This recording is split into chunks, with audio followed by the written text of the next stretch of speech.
ఈరోజు ఉత్తరాంధ్ర ప్రాంతానికి ఇలవేల్పైనటువంటి శ్రీ వరాహ లక్ష్మీ నరసింహస్వామి వారి చందనోత్సవం అత్యంత పవిత్రమైనటువంటి దినోత్సవం. తిరుపతిలో వైకుంఠ ఏకాదశికి ఎంత విశిష్టత ఉంటుందో సింహాచలం శ్రీ వరాహ లక్ష్మీ నరసింహస్వామి వారి చందనోత్సవానికి అంతే విశిష్టత ఉంటుంది.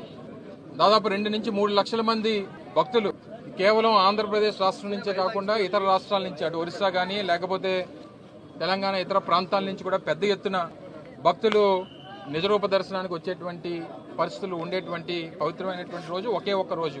దీనికి సంబంధించి ఈరోజు జరిగినటువంటి ఘటన 7 భక్తుల్ని పొట్టన పెట్టుకున్నటువంటి విషయాన్ని దేశం అంతా కూడా చూసింది.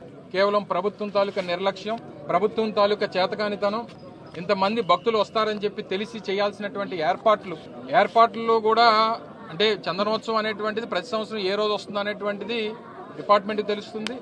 ఏ రోజుకి ఏర్పాట్లు అనేటువంటి పూర్తి చేయాలనేటువంటిది అది ప్రభుత్వం తాలూకా బాధ్యత.